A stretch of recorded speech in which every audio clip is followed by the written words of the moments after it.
Ya, kita akan mulai saja pembahasan kita untuk tryout yang pertama, yaitu TO pertama Januari 2023. Ya, kita mulai dari nomor 1. Sebuah alat elektronik memiliki spesifikasi seperti tercantum pada gambar berikut. Daya lampu, ini angkanya nggak penting ya, daya itu berarti turunan ya, besaran turunan. Ya, karena di sini ditanya data yang menunjukkan besaran turunan adalah tegangan ini juga turunan. Turunan T gitu aja ya.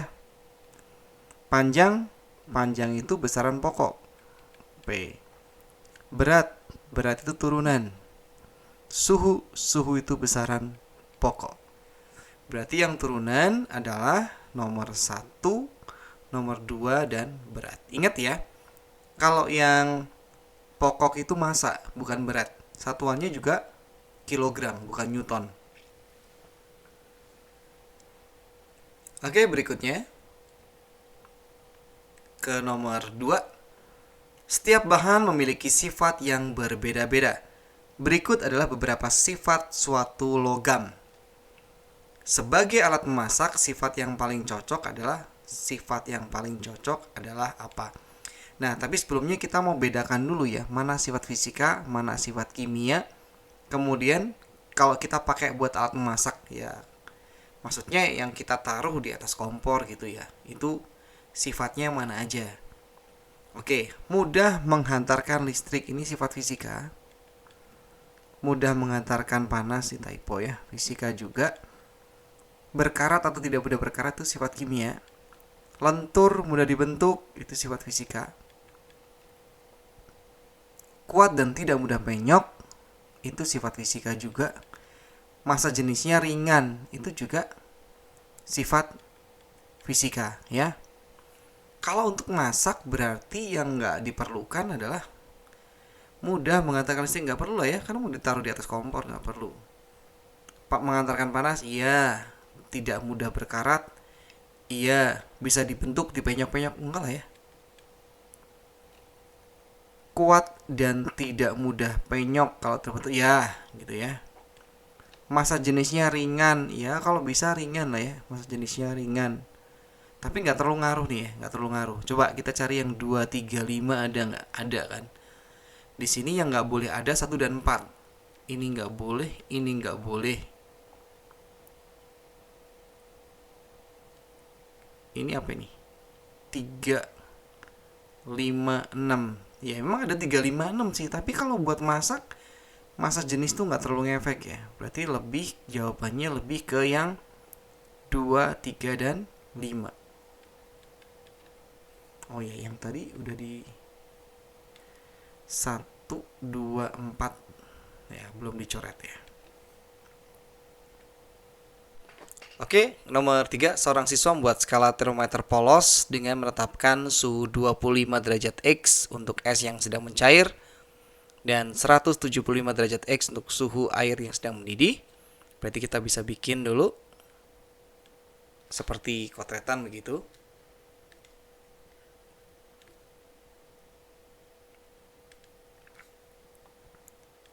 Titik atas, titik bawahnya aja ya. Titik tap atasnya 175 derajat X. Titik tap bawahnya adalah 25 derajat X. Sementara itu, termometer tersebut digunakan untuk mengukur suhu air dan suhu yang ditunjuk 100 derajat X. Suhu air tersebut dalam Celcius adalah, oh gini maksudnya. 100 derajat kurang lebih mana ya, sekitar sini aja. Kira-kira aja 100 derajat X gitu ya. Kalau dibandingin dengan Celcius, Celcius itu titik tap atasnya 100 derajat Celcius dan titik tap bawahnya 0 derajat Celcius. Berarti suhu ini kalau dalam Celcius saya sebut sebagai TC ini berapa? Nah, ini pakai semacam perbandingan gini aja caranya. Ini dikurangi ini, dibagi ini dikurangi ini, sama aja dengan yang sebelah sana. Mending ditulis aja ya, lebih gampang. Jadi gini maksudnya. TC dikurangi 0, ini dapat dari yang Celcius ya. Jadi kalau yang ditanya mending yang di sini lebih enak, tapi ya preference-nya terserah kalian. Sama dengan sama. Ini kurangi ini, 100 dikurangi 25 dibagi sama atas kurangi bawah juga. Jadi posisinya sama. Oke, sehingga TC per 100 sama dengan yang di atas 75 ya. 75 dibagi 150. Ini sendiri bisa dicoret jadi setengah ya. Sehingga TC sama dengan setengah. Ini pindah ke sana jadi perkalian. Kali 100 derajat Celcius yaitu 50 derajat Celcius.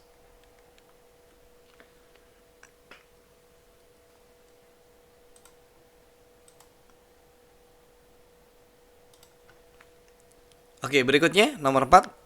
2 kg air bersuhu 80 derajat dicampur dengan 4 kg air bersuhu 30 derajat. Berarti yang bagian ini akan lepas panas ya, karena dia suhunya lebih tinggi. Jadi suhunya lebih tinggi kecampur, dia akan melepaskan panas, dengan suhunya yang lebih rendah, dia akan menerima panas. Ini Q lepas sama dengan Q terima.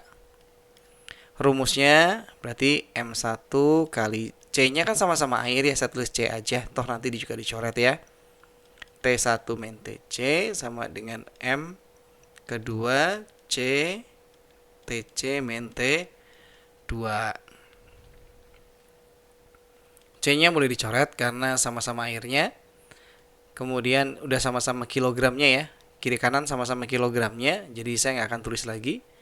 Yang melepas tuh yang 2 kg karena suhunya lebih tinggi, 2 dalam kurung 80 min TC sama dengan 4 dalam kurung TC min 30.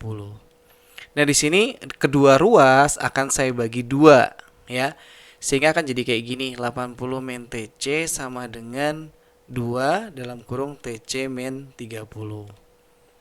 Sehingga 80 min TC sama dengan 2 TC kurangi 60 ya, karena kan dikaliinnya depan belakang. Terus ini aja, min TC min 2 TC sama dengan min 60 min 80 alias min 3 TC sama dengan min 140 TC ya. Min 140 dibagi min 3. Enggak pas-pas banget. IP ya. Tapi ini jawabannya adalah 46,67.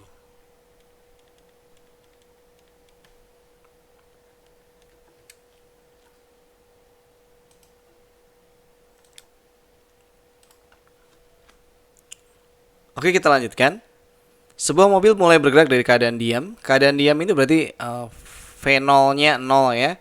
Dan mendapat percepatan tetap 7 meter per second kuadrat. Jika batas kecepatan maksimumnya adalah 30 meter per second, maka kecepatan mobil setelah 6 second adalah, ini pakai rumus ini loh.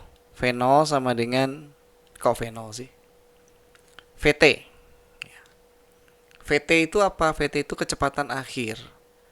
VT itu sama dengan V0 tambah A kali T. V0-nya berapa? 0. Percepatannya, ya kenapa 0? Ini diam nih loh, diam. Percepatannya 7 meter per second kuadrat dikalikan waktunya berapa? Waktunya 6 second. Ya kalau dihitung-hitung memang ini 42 meter per second. Tapi jangan buru-buru dipilih. Kenapa? Karena di sini ada batas kecepatan 30. Ketika dia lebih daripada 30 ya jangan dipilih 42, pilihnya yang tetap 30. Ya anggap aja keterbatasan mesin begitu. Nomor 6. Nih nomor 6. Sebuah benda jatuh dengan lintasan seperti gambar berikut. Pernyataan yang benarnya udah gini aja deh. Kan ini benda jatuh bebas. Berarti di sini itu awalnya itu diem ya. Awalnya diem itu berarti EP-nya itu maksimal, nilai maksimal. Sedangkan EK-nya itu 0 karena diem dia. Di sini diem. Sedangkan B ini pasti EP-nya berkurang. EP-nya berkurang, sedangkan EK-nya ya bertambah gitu. Tapi bukan titik maksimal ya. Sedangkan sampai tanah tanah itu acuannya 0 ya. Berarti EP-nya ini di 0, di 0 kan? Ya 0 memang 0 sih. EK-nya justru mencapai nilai maksimal. Seperti itu. Nah, di sini ada pilihan seperti ini. Oh, ini harus lihat gambar ya. Semoga di layar kelihatan dengan baik. Ya, barusan dicek kelihatan kok ya. Oke. Kita cek dulu energi kinetik terbesar ada di A. Terbesar ada di A, enggak 0. Di titik B energi potensial sama dengan energi kinetik, bukan. Kalau mau yang sama itu ini, energi mekanik. Energi mekanik di sini di A, mau di B, mau di C sama. Karena kan kita memang pakai hukum kekekalan energi mekanik gitu ya. Energi kinetik benda terbesar saat di C. Oh, udah ini benar. Ya. Energi geraknya terbesar. Ya, nomor 7 ada gambar ini tuas lah ya. Ini berarti yang dipegang, berarti ini lengan kuasa 1 meter alias 100 cm. Kok perlu diubah? Kenapa? Di sini LB-nya 10 cm kok. Ini apa? Ini berat beban. Ini pakai apa ngerjainnya? Ya bisa cari KM dulu. Keuntungan mekanis ada lengan kuasa dibagi lengan beban. Lengan kuasanya 100 cm, lengan bebannya 10 cm. Coret, dapat 10 ya. Nah, besarnya gaya kuasa adalah berat dibagi KM. Berarti 280 Newton kita bagi dengan 10. Ketemunya adalah 28 Newton yang A.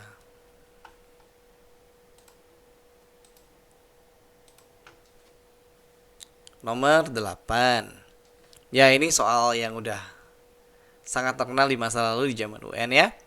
Di sini pasti yang ditanya adalah tekanan hidrostatis. Massa jenis air nggak diketahui pun juga kita harus hafal ya. 1000 kg per meter kubik. Kemudian gravitasi juga walaupun nggak diketahui, percepatan gravitasinya 10 meter per second kuadrat. Kemudian harus ingat, tekanan hidrostatis itu yang dihitung itu sebenarnya ini loh. Dari permukaan ke ikannya. Jadi sebenarnya ini yang penting, inilah hanya berapa ini? Berarti 110 kurang 50 ya, 60 cm. Tapi kita nggak pakai cm, kita pakainya meter. Kenapa? Ya G-nya aja adalah meter kan? Rumusnya apa? Oh, tekanan hidrostatis adalah massa jenis cairan dikalikan percepatan gravitasi dikalikan kedalaman. Berarti 1000 kg per meter kubik kalikan 10 meter per second kuadrat dikalikan kedalamannya 0,6. Ini kali ini kan 6 ya, 6 kali 1000 ya 6000 lah ya. 6000 Pascal. Berikutnya, gelombang merambat pada tali dengan data seperti pada gambar. Ini berarti gelombang transversal. Kita cek dulu di sini tanya cepat rambat gelombang dan di sini nanti saya akan pakai V sama dengan lambda atau panjang gelombang dibagi periode. Kita lihat dulu panjang gelombangnya dibatasi 90 cm dari sini sampai sini. Cek ya. Dari dasar ke dasar itu satu gelombang. 1, 2, 3. Berarti ada 3 gelombang dengan nilai 90 cm. Lambdanya ya 30 cm gitulah. Dengan cara yang sama, kita lihat ya, yang waktu kan 0 sampai 1,5 second nih. Ini berapa gelombang? 1, 2, 3, 4, 5, 6. 6 gelombang, tapi kita tulisnya karena waktu pakainya periode. Ingat, periode adalah waktu untuk menempuh 1 gelombang penuh. 6 periode itu 1,5 second. Berarti periodenya 1,5 dibagi 6. Kalau susah kali 10 kali 10 aja. Jadi 15 per 60 alias 1/4 second. Kita masukkan ke sini. Lambdanya 30 cm dibagi 1/4. Sama aja dengan 30 cm kali 4/1 ya. 120. Oh ya, ini secondnya ya. Gini. Centimeter per second. Ketemunya yang B. Nomor berikutnya. Seorang pemburu menembakkan senapan pada sebuah lembah. Dalam waktu 1,2 detik sesudah letusan peluru, terdengar gema ledakan peluru yang dipantulkan oleh tebing batu. Jika cepat rambatnya 330 meter per second, jaraknya, ini pakai rumus ini aja gampang ini. Ini kan ada pemantulan, berarti kecepatan kali waktu dibagi 2. Ya, karena kan jaraknya udah ditempuh bolak-balik tuh. Makanya ada bagi 2-nya. V-nya 330 meter per second dikalikan 1,2, hasilnya dibagi 2. 1,2 saya bagi 2 dulu lah, anggap aja kayak 12 bagi 2 gitu ya. Atau boleh gini, 33 kali 12 terus dibagi 2, boleh. Jadi nolnya sama ini jadi 12 gitu ya, atau terserah kalian lah. Berarti ini 30 kali 6, 180 tambah 18, 198.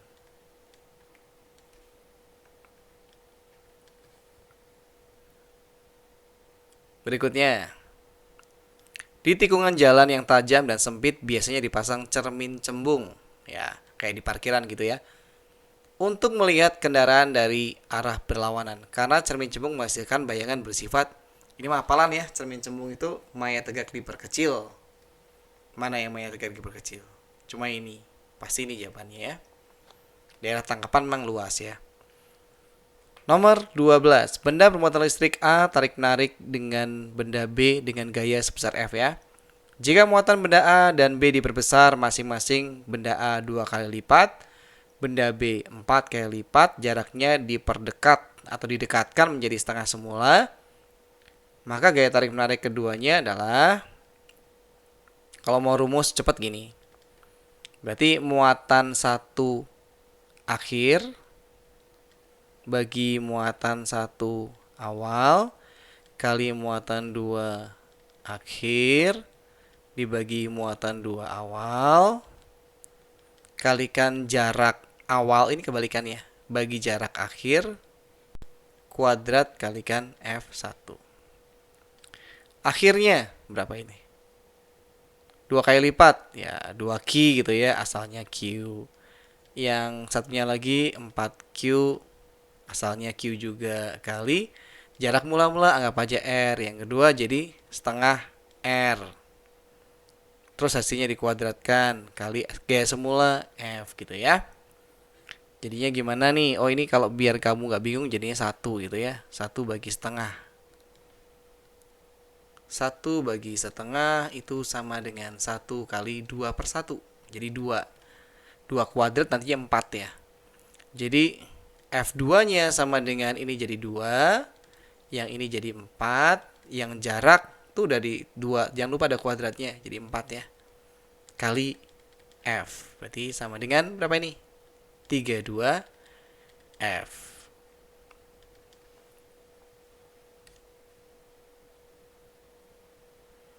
Nomor 13. Beberapa lampu dihubungkan dengan sumber tegangan seperti pada gambar berikut. Paling terang, oh dayanya paling besar, daya paling besar. Ini nggak usah pakai hitungan lah ya, mending gini aja. Kalau paling terang, cari yang seri ya. Berarti yang pertama cari yang seri, kedua hambatannya terbesar. Ya, ini udah saya pernah buktikan pakai hitungan ya, tapi sekarang nggak usah lah, udah dikasih tips saja. Kalau daya paling kecil alias paling redup,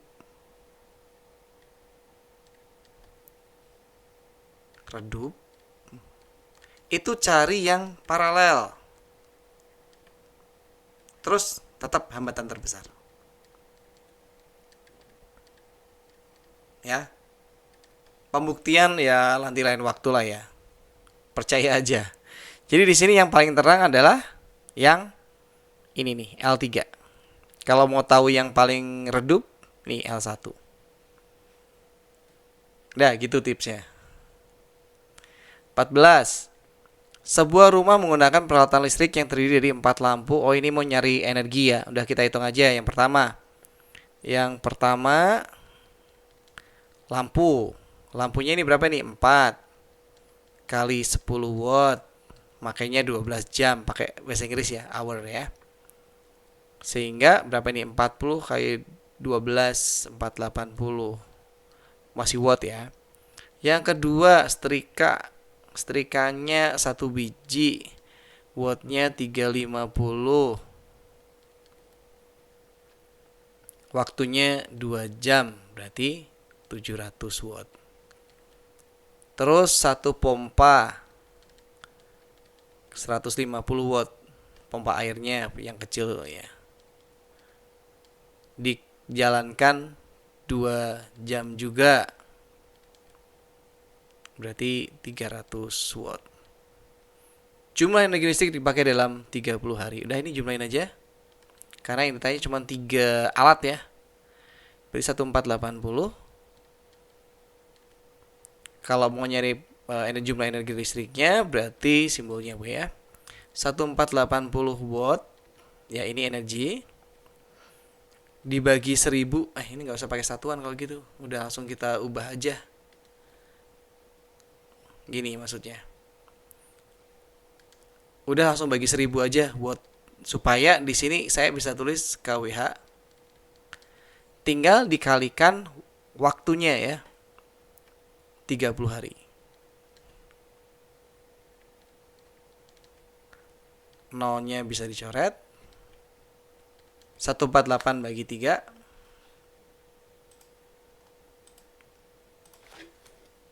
Itu hasilnya 148 bagi 3 itu 444 ya. 444 masih ada per 10, berarti 44,4 kilowatt hour.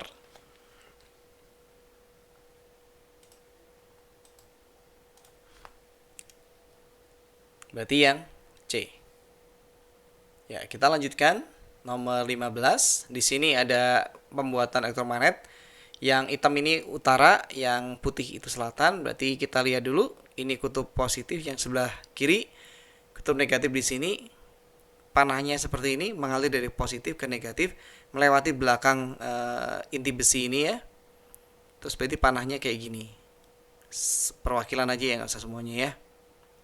Dengan kaidah tangan kanan, pakai tingkat ya, pakai tangan kanan.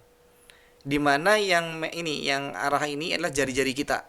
Jadi saya simbolkan 5 ini supaya jari-jari kita yang kesini 4 sih sebenarnya. Jari-jari kita ke situ sehingga jempol kita dengan kaidah tangan kanan, saya nggak bisa ngeliatin ya. Itu ada di sebelah, jempolnya di kanan, berarti utaranya di sini. Ini selatan. Dan karena ini terinduksi, ini juga jadi selatan, ini utara. Gitu ya. Mungkin biar sama, saya akan arsir nih. Nah, oke. Saya arsir pakai agak abu aja biar masih kelihatan gitu ya. Oke. Kayak gitu. Berarti yang benar yang mana? Ya, selatan kan putih. Ya, berarti yang mendekati yang abu-abu ini harus putih. Ini betul. Ini betul. Terus ini tuh pasti berkebalikan ya. Berarti yang ini. 1, 3, dan 4. Soal berikutnya tentang trafo, ya ini saya ralat sedikit karena ada keliruan.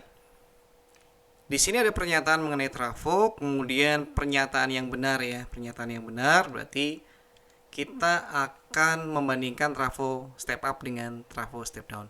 Sebelumnya, trafo step up itu jumlah lilitan primernya itu lebih kecil ya dibanding sekundernya. Kemudian tegangan primernya juga lebih kecil dibanding tegangan sekundernya, berarti tegangannya naik gitu ya. Sementara kuat arus itu kebalikan.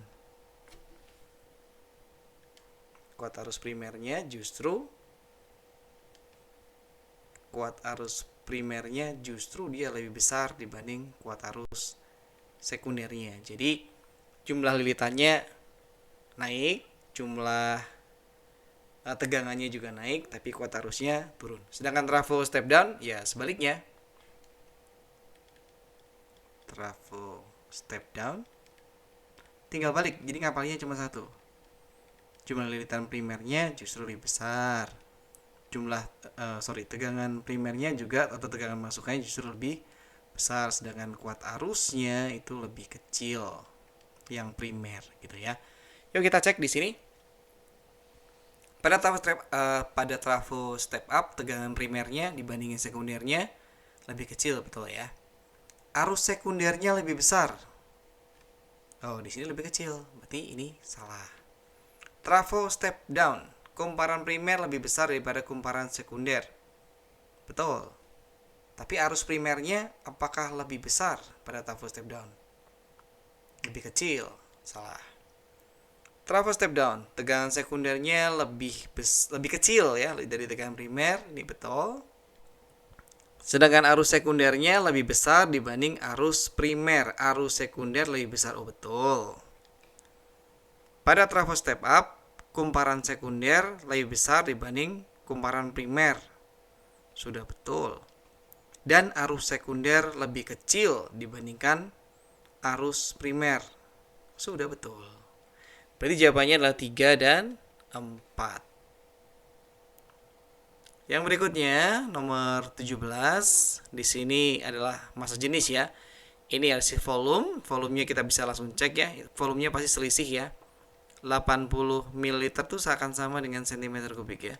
80 dikurangi ini 80 dikurangi 60 berarti adalah 20 cm kubik, sedangkan hasil ini 100 dan 20. Berarti massa ini volumenya ya. Sedangkan massanya adalah 120 gram. Massa jenis itu massa dibagi volume, berarti 120 gram kita bagi dengan 20 cm kubik, ketemunya adalah kok yang dicoret itu ya. Ketemunya adalah 6 ya. 6 gram per cm kubik. Seandainya ditanyakan dalam kilogram per meter kubik, tinggal dikali 1000 aja. Jadi kalau massa jenis dalam kilogram per meter kubik memang dia nilainya range-nya antara ratusan dan ribuan. Jawabannya yang ini. Oke, berikutnya di sini ada peristiwa macam-macam dan di sini perubahan kimia ya. Berarti kita akan bedakan perubahan kimia dan perubahan fisika. Daun yang semula hijau menjadi kuning, ini kimia. Kedelai diberi ragi, ragi itu udah pasti fermentasi, itu kimia. Minyak tanah terbakar itu kimia. Kamper lama-lama habis itu fisika. Mentega mencair itu fisika. Ya udah, jawabannya udah jelas. 1, 2 dan 3. Beberapa zat diuji dengan kertas lakmus merah dan lakmus biru.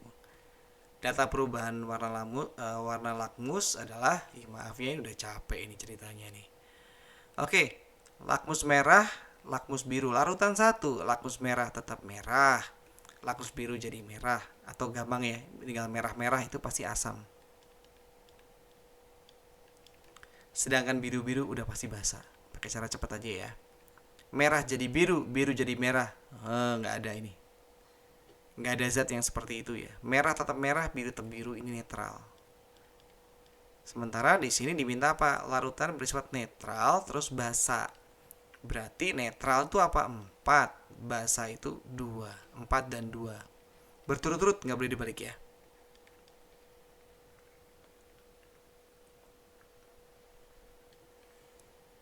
Nomor 20, contoh campuran homogen, artinya campuran yang tidak bisa dibedakan antara yang terlarut dengan pelarutnya. Dapat ditemui pada peristiwa Rafael mengaduk 1 sendok gula pasir ke dalam air hangat sampai tidak ada gula yang tersisa. Yaudah, ini jawabannya. Iya, tapi kita komentari dulu ya. Pohon kelapa dapat tumbuh dengan baik di tanah yang tidak terlalu subur. Tanah itu contoh campuran. Tapi campurannya juga campuran heterogen ya. Asam sulfat ini senyawa. Raksa ini unsur gitu ya. Oke, nomor 21. Pasangan nama zat dan rumus kimia. Oh, gitu. Kapur, Mg jelas bukan. Garam dapur, NaCl, betul ya. Asam suat, H2SO4, betul. Soda api, ini mah asam nitrat ya, salah. Berarti 2 dan 3. Pak Rustam memiliki sepetak sawah di kampung. Dia menanam padi di sawahnya sekalian memelihara belut karena air di sawahnya cukup banyak. Di malam hari banyak jangkrik dan katak yang mencari makan di atas tanah sawah. Pernyataan yang benar terkait cerita jika dikaitkan dengan konsep ekosistem. Oh, ini biotik abiotik ya. Air, tanah, jangkrik abiotik. Nah, jangkriknya bukan. Jangkriknya biotik hidup ya. Padi, belut, katak termasuk komponen biotik ekosistem sawah. Ah, udah ini pasti betul. Karena biotik itu yang hidup saja. 23. Ketika melakukan pengamatan jaringan tumbuhan menggunakan mikroskop elektron. Oh, maksudnya mikroskop yang pakai listrik ini kayaknya mah mikroskop elektrik itu mungkin ya maksudnya ya. Elektrik. Ternyata gambar yang diamati Felicia sangat gelap sehingga ia mengalami kesulitan dalam mengamatinya. Maka langkahnya adalah mematikan sumber listrik, nggak bisa ya. Nah, ini memperbesar diafragma. Karena diafragma lebih besar, berarti cahaya yang masuk lebih banyak. Kalau lensa objektif jelas enggak lah. Apalagi mengganti preparat. Nomor 24. Fungsi bagian yang ditunjukkan oleh X. Ah, ini badan Golgi ini. Ya, kita lihat dikit-dikit ya. Kalau yang kayak gini udah jelas nukleus ya. Inti. Kalau yang ini retikulum endoplasma. Kalau yang ada butirannya berarti ya kasar. Ini mitokondria untuk pernapasan ya. Oke, yang ditunjukkan X aja nih, nggak usah dibahas semuanya ya. X saja badan Golgi. Badan Golgi itu respirasi jelas bukan karena itu punyanya mitokondria. Cadangan makanan ini vakuola. Cuman kalau yang kelihatan tuh yang di tumbuhan ya. Mengatur genetik sel nukleus. Jawabannya ya ini sudah pasti. Sekresi zat dalam sel. Sekresi itu apa? Mengeluarkan zat dengan sengaja. Nomor 25 ini gambarnya ada tanaman terus dia ngebelit ya, ngebelit gini. Oh, ini mah tikmotropisme ya. Ini sudah pasti ciri dari bergerak. 26 ini ada hewan macam-macam nih. Ini persamaan apa ini? Ada buaya, ada yang punya kaki, ada yang enggak. Ah, ini mah reptil ini. Reptil. Ya. Reptil berarti cirinya bersisik. Berkaki 4 enggak lah ya, racun, insang, itu Pisces ya atau ikan. Nah, kita dikasih rantai makanan nih dari ya kayaknya padi sih. Padi, belalang, something, ular. Ularnya kecil nih karena dia dimakan oleh burung nih, burung elang kayaknya. Yang cocok di sini yang bisa makan belalang dan masih bisa dimakan oleh ular. Apa ini? Kupu-kupu nggak mungkin. Musang terlalu kecil. Lu ngaco banget asli. Yang paling mungkin adalah karena ukurannya kecil adalah kadal. Kalau musang malah ular dimakan musang bisa ya. Nomor 28, pemberian pupuk urea secara berlebih akan terbawa air dan terkumpul di satu danau, menimbulkan eutrofikasi. Apa sih itu? Yaitu terkonsentrasinya mineral danau di danau tersebut. Kondisi yang akan terjadi pada lingkungan yang tercemar oleh polutan semacam ini adalah nanti penuh hijau gitu. Yang ini. Seluruh permukaan danau ditutupi eceng gondok. Ya. Nomor 29, perhatikanlah faktor-faktor berikut. Berkurangnya pasokan air bersih, meningkatnya lapangan pekerjaan, berkurangnya kualitas udara, meningkatnya persaingan mendapat kerja. Ini apa sih? Pengaruh ledakan populasi manusia di suatu daerah terhadap ekosistem. Itu terhadap lingkungan ya. Yang terhadap lingkungan udah jelas yang ini. Dicek, berkurang air bersih, berkurang kualitas udara. Udah pasti yang itu ya. Nomor 30, gerakan lengan. Ini otot yang di sini tuh, ini tuh bicep kontraksi nih mah. Bicep kontraksi. Yang ini bicep relaksasi. Relaksasi. Mana yang cocok? Y, otot bicep relaksasi. Ya, cocok ya. Coba yang X. Otot bicep relaksasi. Oh, nggak ada ya. Oke, udah benar. Nomor 31. Gangguan pencernaan akibat pola makan tidak teratur, sering telat makan, sehingga produksi asam lambung. Wah, ini udah pasti sakit mah ya.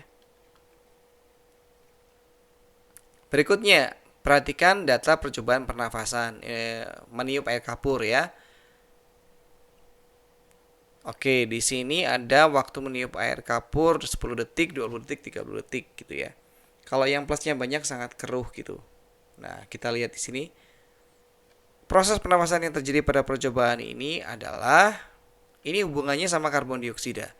Jadi kalau ada oksigen, salahin aja. Zat kapur enggak lah, nitrogen enggak. Kemungkinan besar yang B. Sesil mengeluarkan karbon dioksida paling banyak, cek dulu.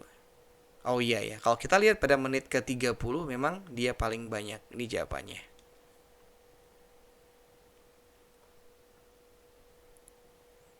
Nomor 33.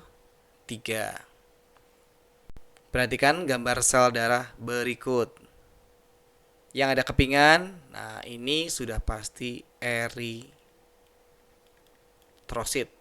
Yang bentuknya kayak kancing, yang bentuknya kayak gini trombosit nih. Kan dia nutup luka itu loh. Ya, trombosit. Sedangkan dua ini udah pasti leukosit. Pernyataan yang benar ditunjukkan oleh P berfungsi mengangkut oksigen. Oh, udah benar. Karena eritrosit buat ngangkut oksigen, trombosit buat nutup luka, pembukaan darah. Sedangkan leukosit yang punya inti-inti ini, dia buat lawan kuman penyakit, entah dimakan, entah dilawan aja gitu ya. Oke, nomor 34. Di sini gambar nefron ginjal ya. Pernyataan yang benar terkait gambar di atas adalah, coba bagiannya ya. Satu ini pasti glomerulus. 2, kapsula Bowman. Yang ketiga, tubulus yang dekat. Tubulus contortus proximal. Yang lengkung, ya lengkung Henle ya. Singkat aja lah, Henle.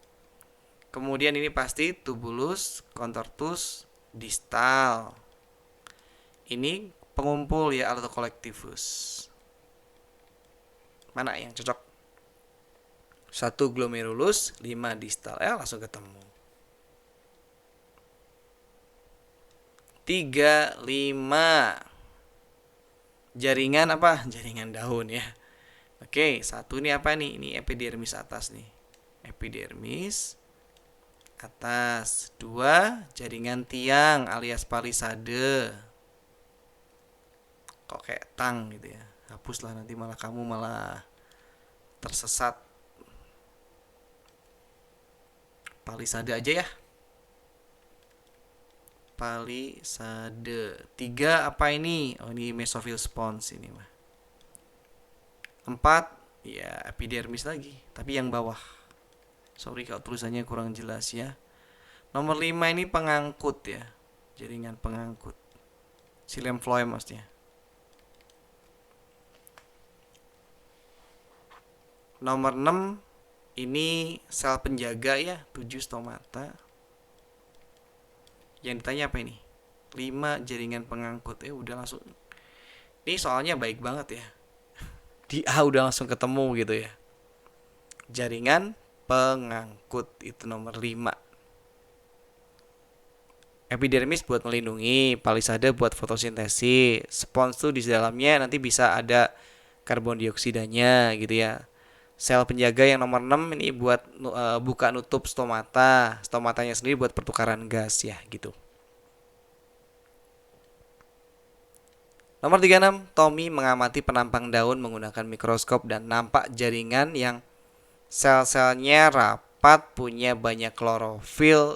Udah pasti. Klorofil mah udah nggak usah pusing-pusing. Tempat terjadinya fotosintesis begitu. 37, ini berarti Ingenhouse ya, percobaan fotosintesis Ingenhouse.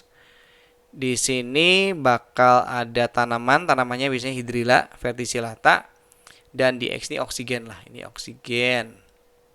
Ini Hydrilla.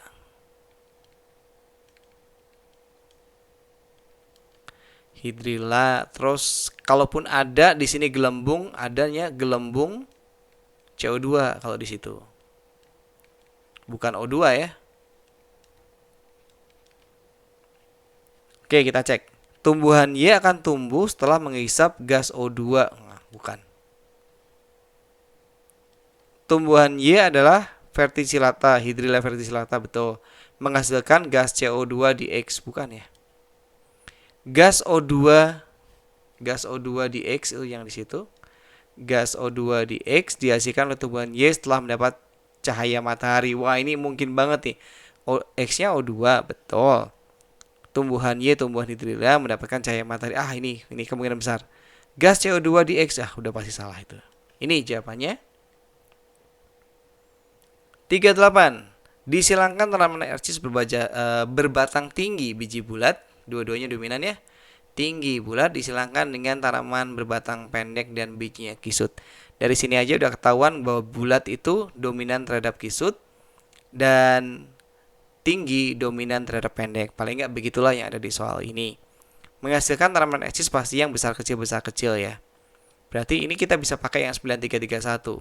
F1 disilangkan dengan samanya dan memperoleh 64 keturunan. Nah, ini pasti 9, 3, 3, 1. Berarti di sini adalah bulat tinggi.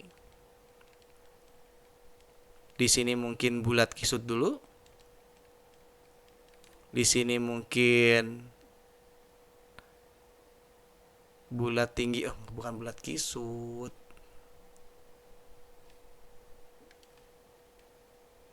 Bulat tinggi. Mungkin di sini adalah bulat pendek gitu. Di sininya mungkin kisut dan tinggi. Pokoknya yang 3-3 itu adalah satunya dominan, satunya resesif gitu ya. Bulat kan dominan, udah, pendeknya resesif. Kisut kan resesif, tingginya adalah dominan. Sebenarnya di sini adalah resesif semua, berarti di sini adalah pendek kisut ya. Kisut dan pendek. Yang ditanya apa nih? Tinggi dan kisut. Tinggi dan kisut berarti 3 ya. 3 per jumlah ini semua itu 16. Tinggal dikalikan 64 keturunan. Coret ada 4 ya. Berarti ada 12 keturunan yang demikian.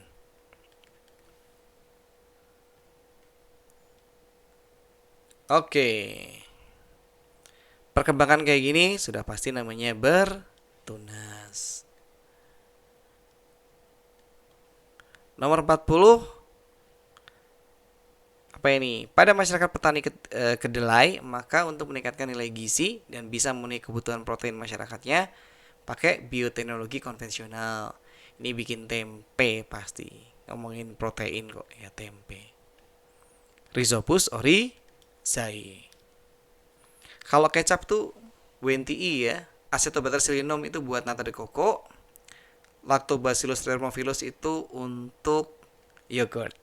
Kayak gitu. Oke, gitu aja pembahasan hari ini. Sampai ketemu di pelajaran berikutnya. Sampai ketemu juga di TO yang berikutnya.